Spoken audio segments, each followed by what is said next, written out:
this passage today, a little challenging to look at and come to understand what is being said in it and how it can be a practical benefit to us today. Granted, not everything in the Bible is easy. Okay? Here we have God the Holy Spirit working through a man who's really smart, answering critics' questions about his ministry in the context that he's in, and you and I come all these centuries later and we look at it and we might read a passage here or there and we go, what is that? I don't get it. And we read on until we find something easier to read, something that's more palatable. But yet sometimes the things that are in Scripture that are not easy for 21st century people to get, we can certainly look at those things and try to unravel what's being said. Having a study Bible does help on occasions. But I grew up in the era, it was King James, and there were no necessarily any study notes there. You just read the thing and tried to comprehend some of those passages that were a little challenging. And we look at some of those things that are a little challenging today. As you know, we don't skip stuff. We just don't do that. That is so disingenuous to what God has said. It's as though we say, God, what you have said is a little complicated. Is it okay if I just jump over that? Don't even ask that question in your wildest imaginations. Everything here is God-breathed, yes? This is a major contention between biblical churches and liberal churches. Notice I didn't say liberal churches and conservative churches. I don't like that word conservative. I do not like that word conservative. I don't think of myself as being conservative. I think of myself as being right. Yes. Yeah? Yeah, man? Do you hear what I'm saying? So, we have liberal churches who are wrong, who say, well, some of it's inspired and they I would use the word dumb down the Scriptures, but it's almost heretical what they do. To say they dumb it down doesn't even begin to capture what they're doing to what God has said. So, we're going to wade into this, and I've given some thought exactly how to do this.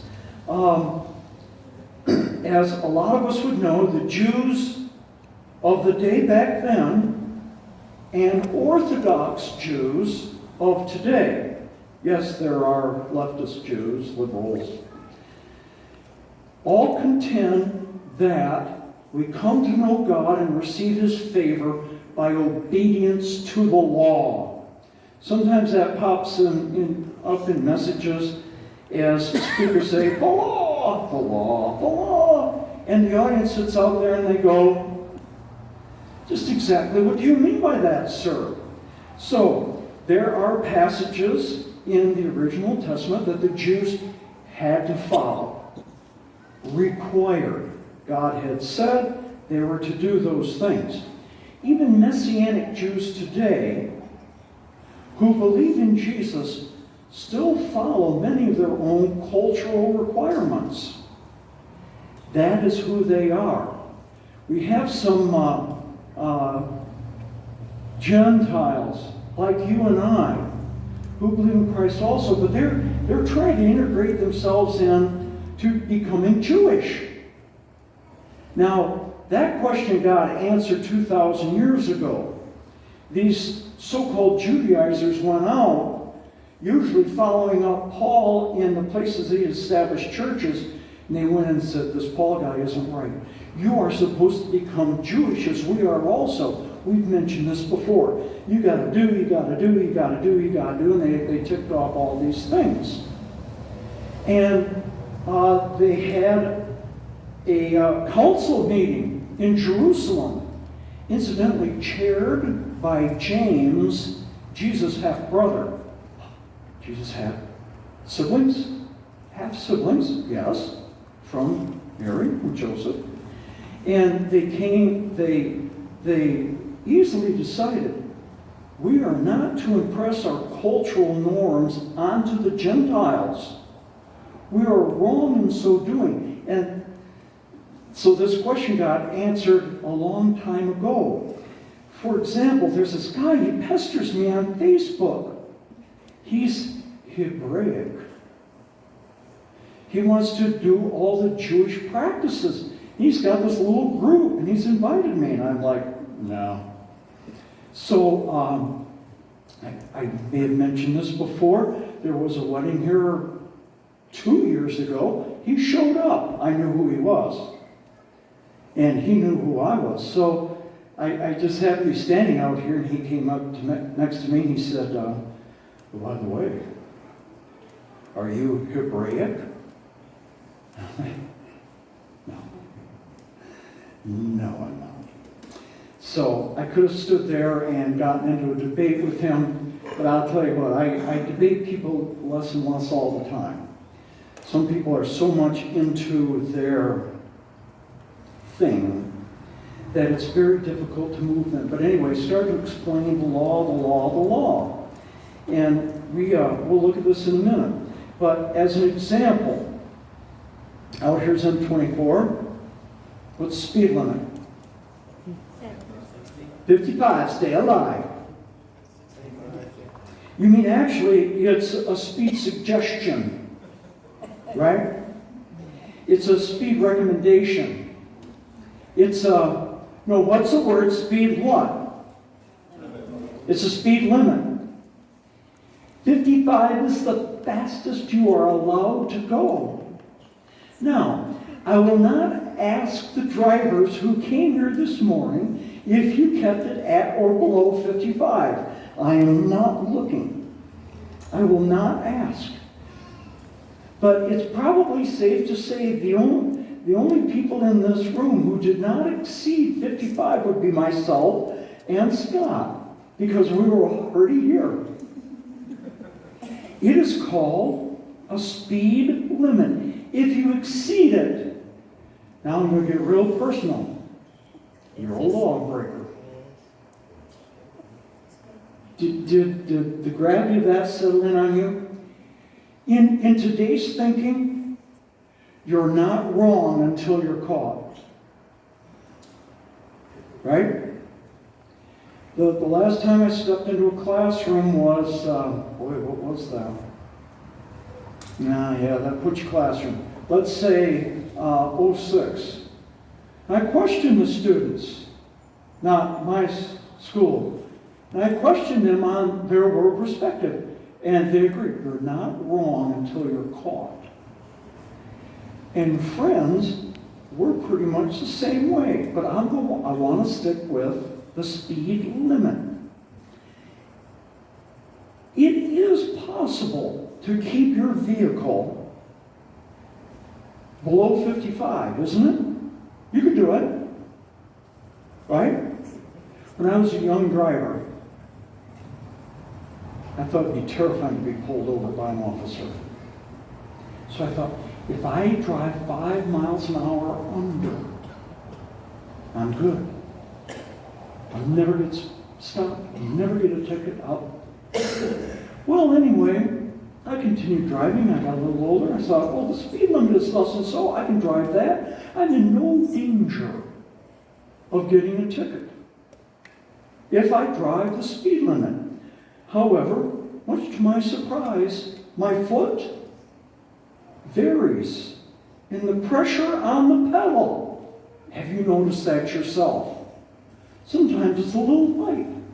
Sometimes it's a little heavy, right? Admit it. You have discovered that too.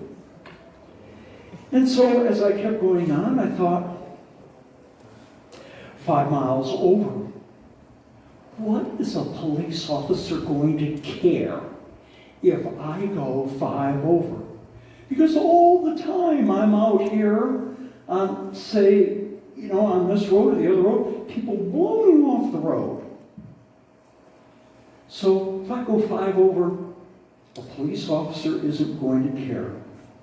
So, what is the difference between a guy going 56 and a guy doing 85? The guy doing 85 is going faster, Bob. Come on, okay, I know that. But they may be violating in different increments and different amounts, but they're both still what? Over. They're both still lawbreakers. It matters not if you break the law in a little or in a lot, you are still a lawbreaker. The size of the ticket may vary. Okay? Right? But I am still a lawbreaker. And if I am going over it, I have some kind of delusion in my mind that John Law, do we still use those expressions, John Law? I don't know. Is not going to care if I go over just a little bit. Oh, by the way, I have a former teammate in college. He lived in Ohio. You know, Ohio State troopers are infamous, right? We all know that. He got pulled over one time and he got written. He was going 2 over. Was that wrong of that officer to do that? After all, sir, don't you have some real criminals that you have to catch? We start to get defensive, get a little sarcastic. We're sitting there in our car going, 2 over and you pulled me over. Regardless, we were a what? My friend was a what? Lawbreaker. He was a lawbreaker. If one gets used to exceeding the speed limit, what will they continue to do? They will continue to break it. And they will continue to push it a little more and a little more. I feel fine going 2 over. Sometime later, I feel fine going 3. Then I feel fine going 5.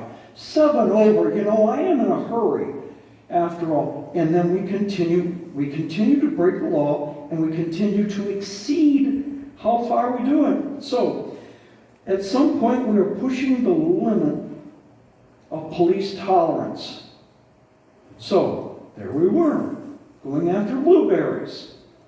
A couple days ago, winding our way through lovely Otter Lake. Came out the other side, speed limit was 35, I was doing 38. And there he was, the deputy. And what do we all do immediately? When we see a police officer, we automatically do what? I look at my speed, right? I look at my speed, you look at your speed. Come on, admit it. I look at your speed. Okay, I looked at 38. I was like, it's not going to pull me over. But he could have. I was violating the law. So, we push the limits of police tolerance, or we could call it grace, mercy. But all officers are different, aren't they? What are police actually called? Law enforcement officers. Do law enforcement officers give us credit for good behavior? If I drive 55 and I keep growing 55 and I drive 55, one of these days I'm going to get pulled over and the officer's going to walk up to my window and say, "Sir, you've done nothing wrong. We wanted to commend you for staying within the boundaries of the speed limit. This is wonderful. Here, have a lollipop." Is that the job of a law enforcement officer? No. Now, once in a while, there's some little gimmicky programs that they come up with that try to reward good behavior. Those are ill-conceived and they're short, and before you know it, they're gone. We look at the police officer, as I did at the Lapeer County Sheriff's Deputy, just before I crossed into Genesee County, as someone who could bust me if I'm doing wrong. Okay, I'm spending too much time on my example. Okay, they do not reward, they only penalize. Similarly, Jews believed keeping the law would earn God's favoritism. Wrong on 2 counts. First, the law exists to restrict behavior. It only makes lawbreakers guilty. Secondly, we can't keep the law anyway. As a few minutes ago, you all started smiling because everybody who drove here probably went over 55. What kind of example are you to your children? Can keep them. The law is for keeping civil order and safety. The driver's safety and other people's on the road safety also. So that is what it's for. What the law does is the biblical law. It shows me that I'm a transgressor. But the Jews had gone the opposite way. If I keep this, and we've already just mentioned that they cannot, I'm a good guy. But no, you can't keep it. Greg, if you bring up Exodus 20. Now, when we say the law, we typically think of the 10 Commandments. What a great movie that was. Not exactly biblical, but it was a great movie. So, we're going to go through the 17 verses just to remind ourselves. Are these things, I'm making up a new word, keepable? Can we keep these? And God spoke all these words, saying, I am the Lord your God who brought you out of the land of Egypt, out of the house of slavery. You shall have no other gods before me. You shall not make for yourself a carved image or any likeness of anything that is in the earth above, or that is in the earth beneath, or that is in the water under the earth. Time out. Usually we look at a condensed version of this. But this is the real deal. This is the whole thing. You moved it. You shall not bow down to them or serve them. For I, the Lord your God, am a jealous God, visiting the iniquity of the fathers on the children to the 3rd and the 4th generation of those who hate me. People hate God? But showing steadfast love to thousands of those who love me and keep my commandments. You shall not take the name of the Lord your God in vain, for the Lord will not hold him guiltless who takes his name in vain. Remember the Sabbath day to keep it holy. 6 days you shall labor and do all your work. But the 7th day is a Sabbath to the Lord your God. On it you shall not do any work, you or your son or your daughter or your male servant or your female servant or your livestock or the sojourner who is within your gates. For in 6 days the Lord made heaven and earth, the sea and all that is in them, and rested on the 7th day. Therefore the Lord blessed the Sabbath day and made it holy. Honor your father and your mother, that your days may be long in the land, and the Lord your God is giving you. You shall not murder, you shall not commit adultery, you shall not steal, you shall not bear false witness against your neighbor, you shall not covet your neighbor's house, you shall not covet your neighbor's wife, nor his male servant, nor his female servant, nor his ox, nor his donkey, or anything else that is your neighbor. That's easy to keep.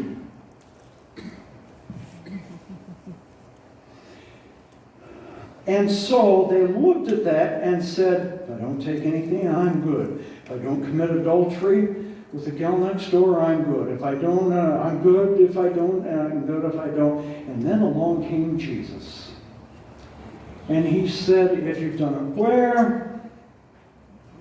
In their minds, we've done it. That puts it at an impossibly high standard for you and I to keep. Yes? Mm-hmm. So, the Jews were interested in only keeping physical restrictions. If I don't take it physically, I'm okay. By this, they thought to earn God's favor. Their salvation was in whose hands? Theirs. Their own. So they thought. Christianity's radical thought is that we have no power to earn our salvation. We are all lawbreakers of each law. Whether it be little, whether it be a lot, it matters not. We're all lawbreakers. So, God bestows favor on those who have faith, even for law-breaking us. Salvation is by God's grace alone. Now, you and I sit here and we get this. It's been, for some of us, it's been a redundant theme for our whole lives. Some, it's relatively new. So, do keep in mind that any other faith, any other religion outside of the true faith of Christianity is basing the adherence, salvation, translation, or whatever on things that they do. This is why it was so unacceptable to the Jewish unbelievers of the first century to look at Paul and the other apostles and go, you don't keep the law. You hate the law. You came to destroy the law. Didn't they ask that question to Jesus? Mm-hmm. You who came to destroy the law. And again, redundantly, he said, I didn't come to break the law. I came to fulfill it. So, salvation is by grace alone. It is a free gift. As a result, hostility between Paul and the apostles together and Orthodox Judaism.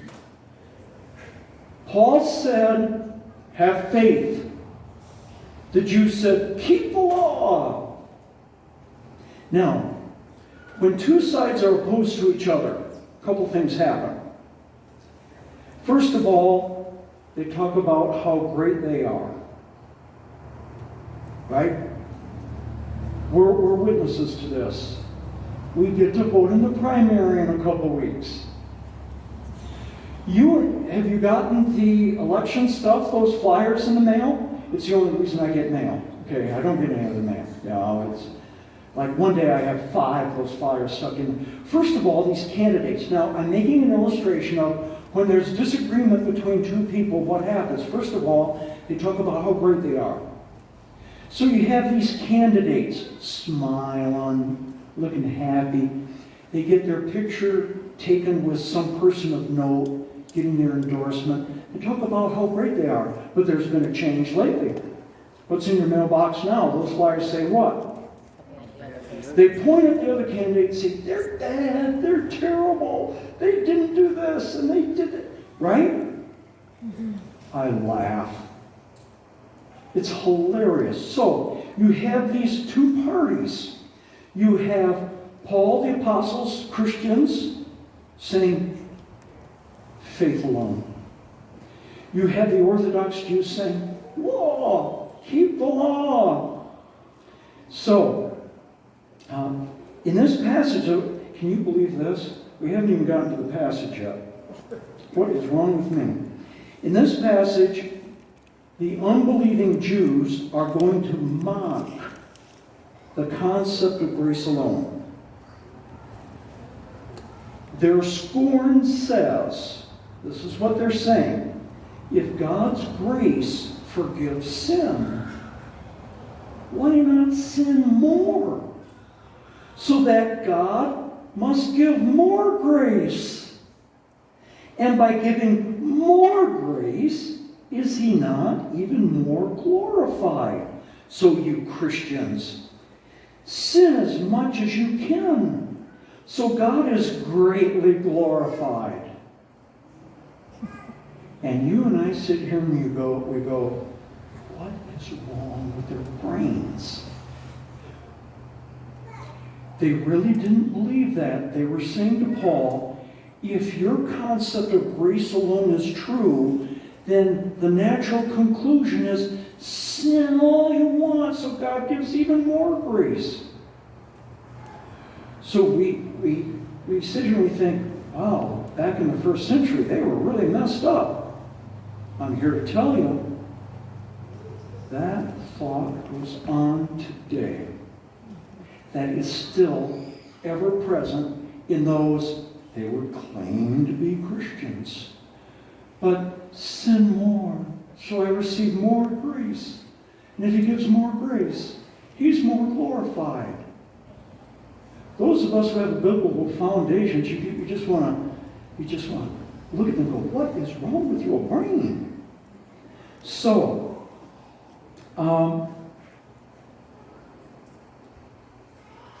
Paul has a retort. You know what a retort is? A very scathing answer. In these verses, chapter 3, verses 5 through 8. He's speaking as if giving his opponent's point of view about what he supposedly believes. This is why I said this is a little tedious here. But reading chapter 3, verse 5. But if our unrighteousness, which they're not, serves to show the righteousness of God, what shall we say? That God is unrighteous to inflict wrath on us? I speak in the human way.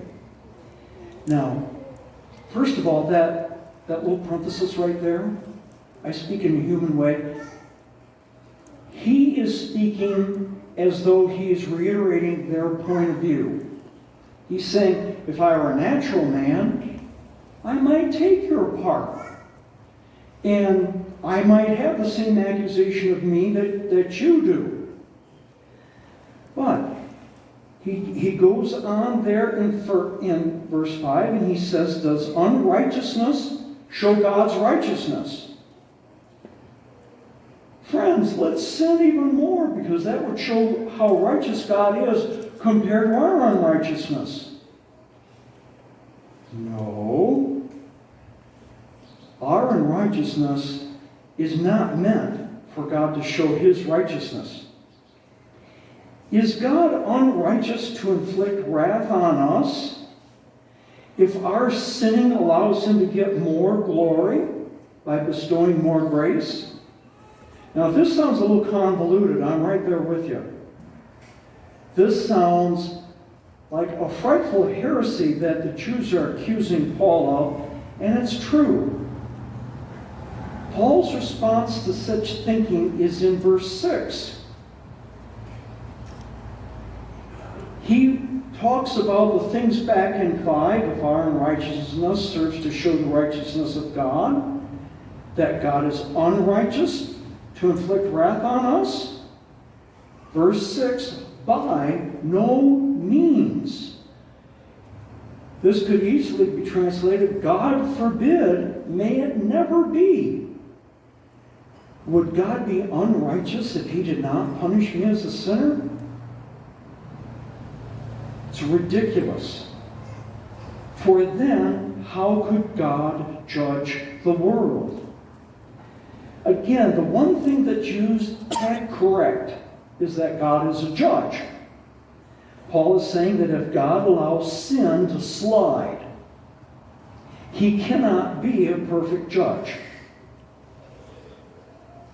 So, we go on to verse 7. But if through my lie God's truth abounds to his glory, why am I still being condemned as a sinner? Paul's not really a liar. He's again looking at their argument that if he is lying, then God's truth, by not condemning him, would be to God's glory. You and I sit here and we go, their thinking is truly messed up. Can God get glory if I lie about him? No, of course not. If it did, why would he condemn me as a sinner? If I speak thus and so about God and it's not true, he would condemn me. Verse 8, and why not do evil, that good may come, as some people slanderously charge us with saying. Their condemnation is just. Again, the Jews' charge. The critics were accusing Paul of teaching that the more wicked a person is, the more he glorifies God. This is almost comic. The more faithless a person is, the more faithful he makes God appear. The more a person lies, the more he exalts God's truthfulness. Paul is scorning their accusation of him.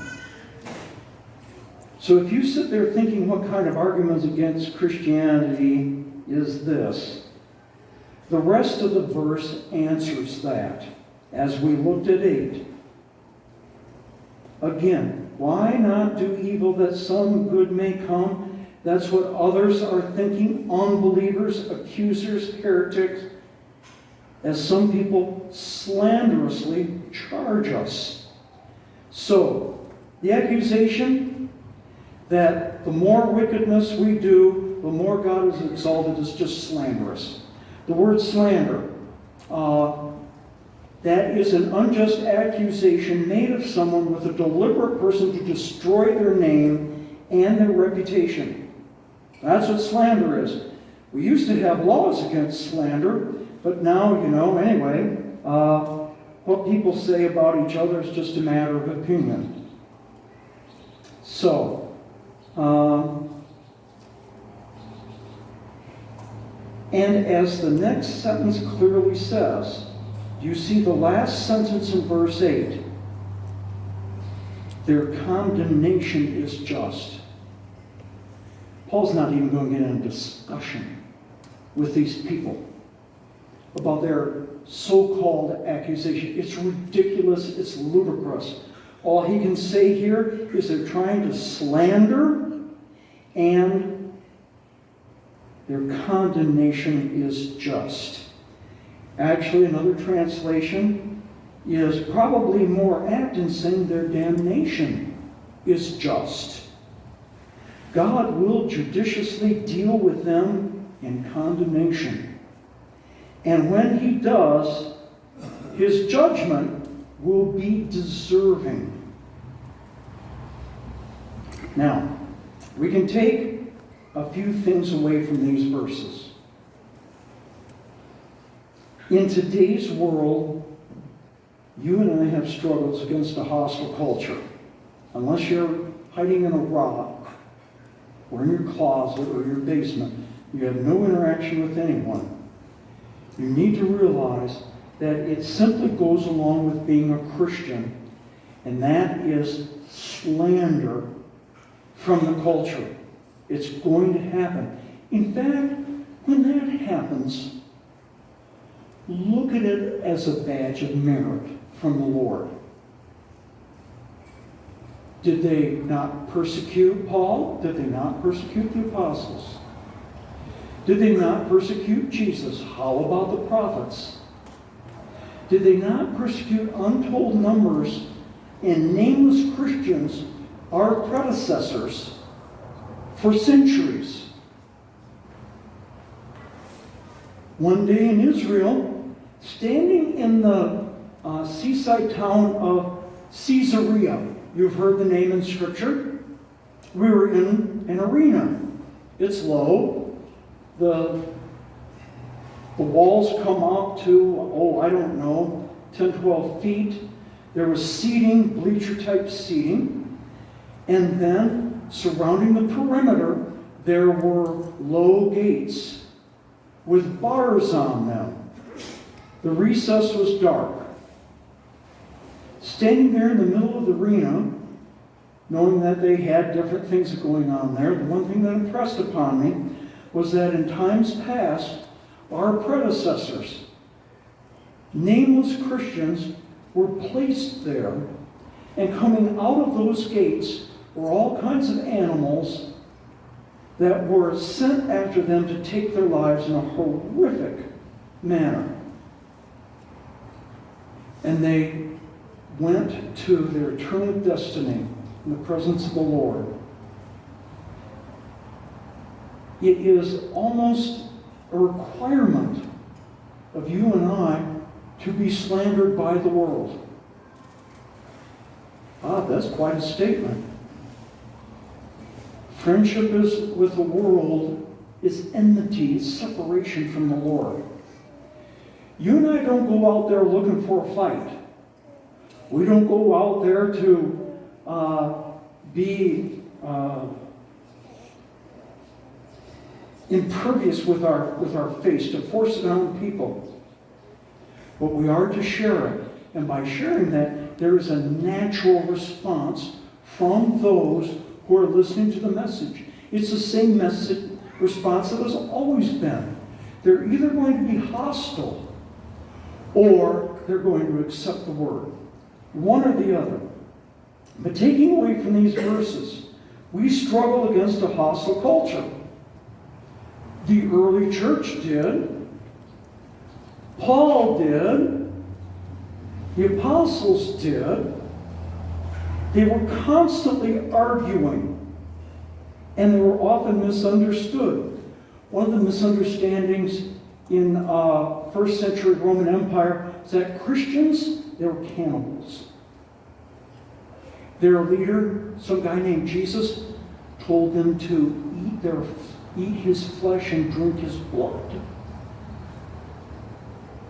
A gross misunderstanding, but things began to be spread, and people needed to explain things. It's the same way with communion today. You see us get up here, and every time there could be someone sitting out there in the office who thinks that it's Eucharist, and it is not.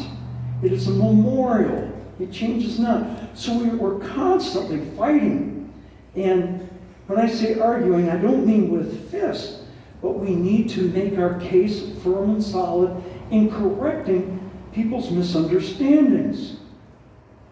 Today's opponents try to trip us up with their supposed clever reasonings. They've always tried this. It's been done to our predecessors. It's been done to you, right? Anybody try to get under your skin for what you believe? I hope so. Those are the things that grow us up. It's been done to you. It's been done to me. They did it to Paul. You know who else they tried to trip up with their clever arguments? Jesus. How about that? Jesus. Some fancy pants lawyer comes along and says, I'm going to get this carpenter from Galilee. Yep. And he poses a tough question that is perhaps unanswerable. And I know at one time Jesus says, you don't even know the Scriptures. He just blew them right off. It is true that on occasion you will find a Pharisee, a Sadducee coming to Jesus with a legitimate question. Guy had a question one, or you will find a couple examples of that. Most of the time they're just trying to trip him up. And we're here, they say, man, but Bob, I'm not Jesus. I'm not going to, come out with quick answers like that. You don't need to. You say quickly in the moment, Lord, help me with the response. Responses need to be brief. Plant a seed in that person. Plant a seed in love. Don't argue this. it, it's a worthless endeavor. Do we think that we're going to convince someone to become a Christian from this book? By arguing this book? Paul looked at Herod Agrippa and said, you know the scriptures. I know you do.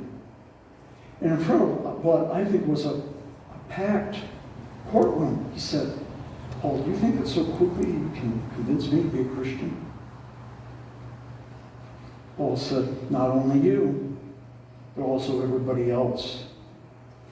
So, the early church had to fight for its life against those who wanted to kill its message and literally kill its believers. The world has always behaved that way. It's a characteristic of unbelief. So we have here in Scripture an odd thing. You Christians, if you're reasoning that grace saves you from your sin, why not even sin more and get more grace? May God be exalted, as they snickered under their breaths. You and I look at this and we say, this is a really weird thing. But as I said to you, it even does go on today. Things to take away. Next, when critics attempt to nitpick you with trivial details, have you found that to be true? It's always just these ridiculous little things that are taken out of context. And when they try to do that to you with trivial details, stay with the fundamental principles of the gospel. Don't get suckered with the small. Stay with the great. Stay with the basic gospel message. Also, if you find your own self passing through a difficult time, and who doesn't, is it permissible to wonder about the purpose God may have for you? Wondering about God's purpose, even in tragedy, to me, is legitimate. If we do it in the sense of, well, Lord, I don't know why this is happening. This is heartbreaking. I see no purpose in this. However, because I have faith in you, and because I'm a finite man, I'm going to trust that this thing is going to work to your honor and glory. Help me to remain steadfast in you. To wonder about God's purpose in that sense, I would say, is a display of faith. Those who would say, God, why did you? That wasn't fair that you let that happen. Okay. That would be wrong. That person needs to have someone come alongside and put their arm around them and say, friend, we need to trust that this is going to work out for God's glory.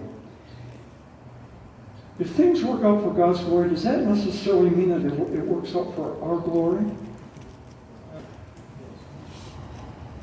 Not necessarily. Life can take a very rapid right turn, or a left turn, or a rapid U-turn at any given time. We get all these grand and glorious plans. I'm going to do this, I'm going to do this, I'm going to do this, and then all of a sudden life happens. Yeah, and you and I are left going, I made my own plans, didn't I, God? Yeah, sir, I did. You put the brakes to me. Okay, thank you. I don't know what this thing is, but with you, with me, we'll get through this. So,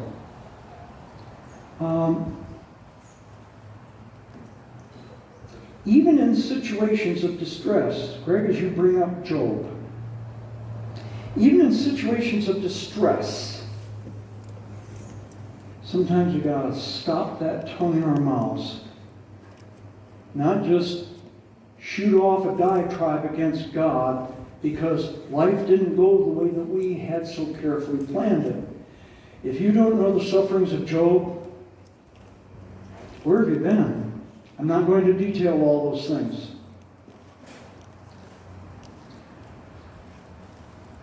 Job at one point, said, I want God to come down out of heaven so I can state my case to him that I have done no sin to deserve all these things. Essentially, he was right. He had done no sin to deserve all those things. You know what? He got his wish. God appeared. And the Lord said to Job, shall a fault finder contend with the Almighty? He who argues with God, let him answer it. Then Job answered the Lord and said, behold, I am of small account. What shall I answer you? I lay my hand on my mouth. I have spoken once, and I will not answer twice, and I will proceed no further. Even Job, having gotten his wish, to have God appear before him, knew that he was in the presence of the Almighty One, the maker of heaven and earth, that had held his life and everyone else's lives in the balance who has ever existed. He held his life in his hands. He knew he was going to put his hand over his mouth and shut up. Because the Almighty One's ways are beyond ours, that we can know at this moment, or perhaps even in this life. And we may not get our answers even when we are there. It may be when we are there, friends, we won't even care about all those things that bothered us when we were here. Did you think of that? I mean, I've even thought, yeah, one of these days, I'm going to get all the answers to all my questions. Yeah, I'll stand before the Lord and I'll say, Lord, why was that right? And why did... Now, He may have answers for us. My contention is, I ain't going to care a whit. The old colloquial term, care a whit. Aunt Mary, you know that one, right? You've heard that? Because standing in the grand, glorious, timeless place that He is making for us, I'm not going to care about this thing or that thing or all the things.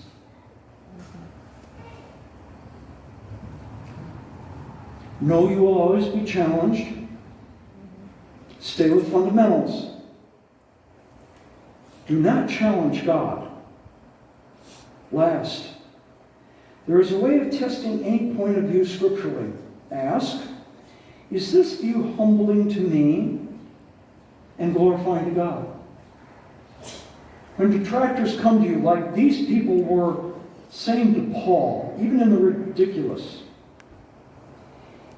is my stating a point of view biblically, is it glorifying to Him and humbling to me? If it is, it may be correct. But if your view is glorifying your own self and questions God, it very well may be wrong.